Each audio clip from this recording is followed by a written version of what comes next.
GST यानी goods and services tax में नए रिफॉर्म होने वाले हैं। प्रधानमंत्री मोदी ने लाल किले की प्राचीर से जो भाषण दिया था उसमें ये बात शामिल थी। तो सभी को इंतज़ार है कि जीएसटी 2.0 कब शुरू होगा, कब लागू होगा, क्या होने जा रहा है, जानते हैं। अपना नाम बताएं। मेरा नाम सुनील अग्रवाल है, मैं प्रेसिडेंट 40 यूथ विंग। तो क्या होने जा रहा है अगर जीएसटी 2.0 आता है तो क्या क्या है उसमें? देखिए, 15 अगस्त को जो नरेंद्र मोदी जी ने लाल किले से ये कहा है कि दिवाली के आसपास ये जीएसटी के स्लैब में काफ़ी भारी बदलाव करेंगे, जिससे कि 5% और 18% के स्लैब पे ये इसको लेके जाएंगे।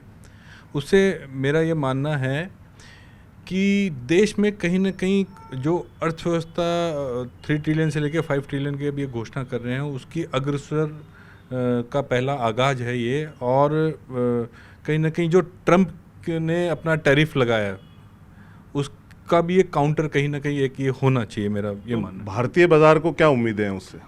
भारतीय बाजार को उम्मीदें ये है कि एक तो कहीं ना कहीं जो कीमत, जो वस्तुओं की कीमत है उनकी लागत में कहीं ना कहीं एक कमी आएगी, और जो इसके उपभोक्ता है, चीज़ों के उपभोक्ता है, उनकी कहीं ना कहीं एक परचेजिंग पावर बढ़ेगी। बेसिकली जो अर्थव्यवस्था का एक साइकिल होता है, मेरा ये मानना है जो अभी जीएसटी कलेक्शन हो रहा है उसका भी कहीं ना कहीं दर्जा बढ़ जाएगा, उसके भी कहीं ना कहीं वृद्धि होगी। तो जीएसटी कलेक्शन में अंततः वृद्धि ही होगी, आपका ये मानना है। बात करते हैं सीए से, चार्टर्ड अकाउंटेंट हैं, नाम बताएं अपना। अमित कुमार अग्रवाल। तो आपको क्या लगता है किस सेक्टर में क्या फ़ायदा होने वाला है, जो बाज़ार की तरफ से और कंज्यूमर की तरफ से, दोनों तरफ से बताइए। सर, मुझे लगता है कि यदि अपन परसेंटेज में बात करें तो जो पैकेज्ड फूड है, जो कि एक आम जनता से रिलेटेड चीज़ें हैं, उन सब में फ़ायदा होने वाला है। और कुछ बहुत ही कम चीज़ें हैं जो लग्जरी से रिलेटेड है, उनमें कुछ परसेंटेज बढ़ सकता है। बाकी मेडिकल से रिलेटेड, दवाइयों से रिलेटेड और पैकेज फूड से रिलेटेड सभी परसेंटेज और जीएसटी का उनको बेनिफिट मिलने की संभावना है। तो इलेक्ट्रॉनिक्स वगैरह के बारे में भी आप बात कर सकते हैं। हाँ, इलेक्ट्रॉनिक में भी 100% काफ़ी मात्रा में जीएसटी का बेनिफिट मिलेगा। जो 12% में है वो 5% के स्लैब में आने की पूरी संभावना है। तो ये जो है फूड आइटम्स जो है पैकेज्ड हैं, उनमें भी फ़ायदा होने वाला है कंज्यूमर के लिहाज से, आप कह रहे हैं। आप बताएं सर कि मार्केट के हिसाब से क्या होने वाला है, किन किन चीज़ों का क्या क्या स्लैब जो है परिवर्तित होने वाला है? मैं विनय गोदा, चेयरमैन 40 एमएसएमई कमेटी। और जीएसटी का जो ये नया घोषणा किया गया है, अभी तक 5 या कितने स्लैब है, उसको 2 स्लैब में लाना एक बहुत बड़ा एडवांटेज है, जो फ्यूचर के लिए सिंप्लीफाइड वर्जन हो जाएगा और 1 स्लैब में आ जाएंगे करीब जो वर्ल्ड वाइड मैक्सिमम कंट्री ने। तो ये धीरे धीरे फेज वाइज इसको 1 फेज की तरफ लेके जाएंगे। दूसरा, मैं इंडस्ट्री साइड से हूँ, तो कई इंडस्ट्रियल प्रोडक्ट्स पर जो 12% जीएसटी है, तो पेपर इंडस्ट्रीज़ पर है या जिस पर भी है, वो 5 पर आ जाएगा, तो प्रोडक्शन कॉस्ट काफ़ी कट हो जाएगी। ये एडवांटेज है। और तीसरा, जो मुझे उम्मीद है, मेडिक्लेम पर जो भी जीएसटी लग रहा है वो शायद एग्जेम्प्टेड में आ जाएगा इस बार। ये एक एडवांटेज है पब्लिक के लिए। तो इलेक्ट्रॉनिक्स वगैरह जो हैं या कारें हैं, या उनका क्या क्या हालात है उनके? मिड सेगमेंट की जो कारें हैं वो पक्का सस्ती होगी, उन पर भी 28% जीएसटी है, अब 18% हो जाएगा। ये डिक्लेरेशन है। तो अभी और भी चार्टर्ड अकाउंटेंट मेरे साथ हैं, उनसे बात करते हैं। नाम बताएं अपना। Shailendra Agrawal, vice president 40 youth wing. तो इसमें जो है कंज्यूमर्स के लिए क्या क्या है, क्या क्या चीज़ें, जैसे कुछ इंश्योरेंस सेक्टर की भी बात लोग कर रहे हैं, कुछ कारों की, इलेक्ट्रॉनिक्स की तो बात हो ही रही है। उसके अलावा जैसे सर ने बताया कि पैकेज फूड भी जो है सस्ता हो जाएगा। तो आपके लिहाज से ओवरऑल क्या लग रहा है आपको? सर, देखिए, 28% में लग्जरी गुड्स को शामिल किया जाता था, और ये एक बहुत बड़ा चेंज देखने को मिलेगा कि 90% आइटम जो कि 28% स्लैब में आ रहे हैं, वो सीधा 18% में आ जाएंगे। तो ये आम जनता के लिए बहुत बड़ी राहत है। सिर्फ 6 आइटम्स जो नाम लिए जा रहे हैं वो ही 28% के स्लैब में रहेंगे।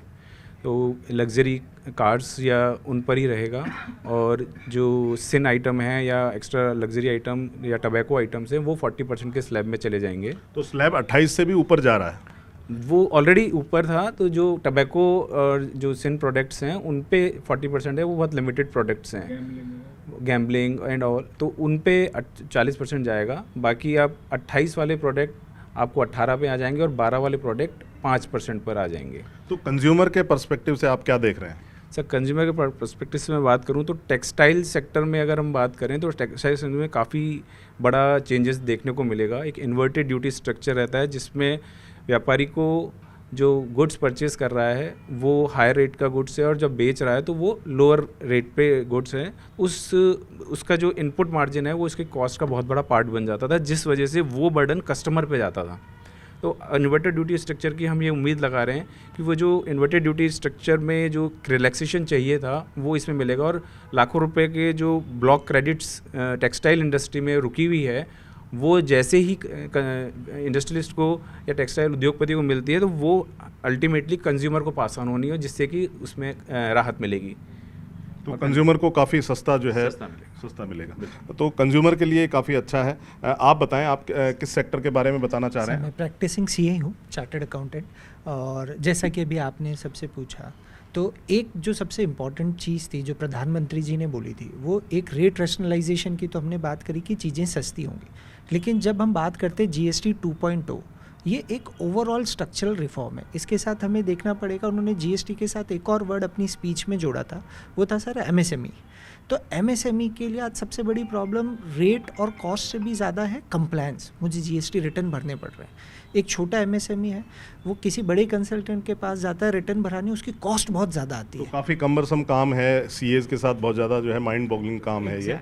तो इसके लिए अब क्या उनके लिए क्या सुविधा होने वाली है? एमएसएमई के लिए क्या मतलब क्या उनके लिए ऐसा होने वाला है कि वो उसको इजी तरीके से कर पाएंगे? सर, एमएसएमई के लिए सबसे बड़ी जो प्रेस रिलीज़ के अंदर उन्होंने डायरेक्शंस दिया है वो ये है कि रिटर्न फाइलिंग आपकी बहुत हद तक कंप्लायंस सुधर जाएगा। आज जैसे सर एक एमएसएमई है जो 3 राज्यों में रजिस्टर्ड है, तो उसे हर राज्य के 2-2 रिटर्न महीने के भरने हैं। तो 1 महीने के वो 6 रिटर्न भरता है और साल के देखेंगे तो वो 72 से 75 रिटर्न हो जाएंगे। अब आप खुद सोचिए सर, 75 रिटर्न एक एमएसएमई रिटर्न भरेगा या बिजनेस करेगा? वो सब स्ट्रीमलाइन होकर एक रिटर्न के माध्यम से आ जाएंगे कि अगर आप हैं तो सिंगलाइज्ड एक रिटर्न हो गया जहां हर स्टेट को अपना अपना जीएसटी मिल गया। रिटर्न के रिफॉर्म्स होंगे। दूसरा, इनपुट टैक्स क्रेडिट आज सबसे बड़ी समस्या है सर, कि सामने वाले ने रिटर्न नहीं भरा तो मेरी इनपुट टैक्स क्रेडिट ब्लॉक हो जाती है। तो इनपुट टैक्स क्रेडिट के लिए भी जो प्रोविजंस उन्होंने दिए हैं प्रेस रिलीज़ में कि उसे हम आसान बनाएंगे। बिल के आधार पर आप इनपुट टैक्स क्रेडिट लेंगे, पोर्टल पे अगर दिख गया है तो आप इनपुट टैक्स क्रेडिट ले सकते हो, और हम कुछ भी प्रॉब्लम रहती है तो सप्लायर से कांटेक्ट करेंगे, ना कि आपसे। तो वहाँ पे भी एक बहुत बड़ी राहत है। तो ये ईज उनके लिए काफ़ी ईजी रहेगा कि जो है इनपुट टैक्स क्रेडिट जो है उनको जल्द से जल्द जो है उनको क्रेडिट हो जाएगा। आप बताएं, आप किस सेक्टर के बारे में बात करना चाहते हैं? अपना नाम बताएं। Ashish Somani, joint secretary 40 youth wing. मैं ये कहना चाहूँगा कि हमारे प्रधानमंत्री जब इस बार लाल किले से कहा कि दिवाली पे उपभोक्ताओं को साल में एक बड़ा तोहफा मिलेगा, तो कुछ ना कुछ ज़रूर होगा। आज हमारे यहाँ जीएसटी के स्लैब 5% लेकर 28% है, 5, 12, 18, 28। बड़ा कन्फ्यूजिंग होता है कि घर में एसी लगा है उस पर 28% स्लैब है, फ्रिज उस पर 18% स्लैब है। तो आई थिंक अगर ये इतना बड़ा रिफॉर्म होने वाला है which is a revolution, because India जैसी कंट्री में कोई टैक्स आसान नहीं है, कितने कागज। लेकिन जब अगर मेरे घर में मुझे फ्रिज भी टैक्स सेम पे आएगा और एसी भी सेम टैक्स पे आएगा तो मैं पैसा और खर्च करूँगा। और वर्ल्ड का बिगेस्ट मार्केट बनता जा रहा है इंडिया आज टाइम पे एज अ बायर्स के लिए।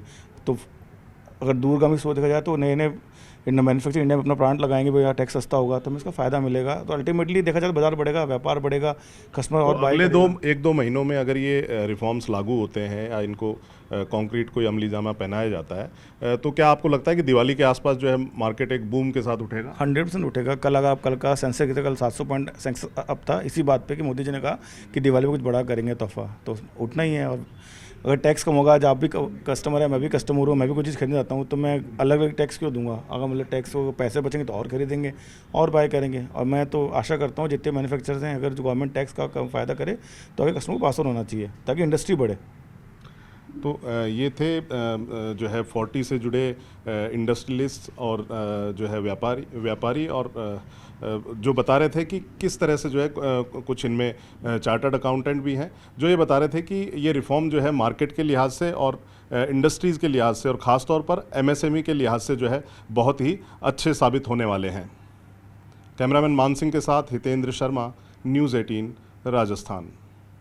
जैसे मैं देखता हूँ बहुत बड़ा ऐसा जो है आपको बिना बिल का सामान भी खरीदना होता है। सर्विसेज में क्या लगाएंगे जी? इस पे भी 5% आ जाएगा। सर्विसेज को अगर कम किया जाए ना, मैं बता रहा हूँ, लोग ना जो बिल लेते वो भी हैं बढ़ इधर उधर जाएगा। में, वो बढ़ जाएगा। मैं कह रहा नहीं, हूँ लोग और ये एक जुड़ेंगे बार ना, सुझाव, हाँ। उससे क्या होगा? सर्विस इंडस्ट्री के बारे में जरूरी अभी कोई नहीं डिस्कशन ही है, नहीं किया गया। अभी रिफॉर्म वापस पूरे होगा, राइस GST को वाले जब- मैं कह रहा हूँ इंस्टीट्यूशनलाइजेशन कहीं ना कहीं indirectly income tax में benefit होगा, इससे काम के लिए भी कर रहे हैं वो भी उससे जुड़ेंगे। आज कार 28% में थी, कार का इनपुट टैक्स क्रेडिट नहीं मिलता।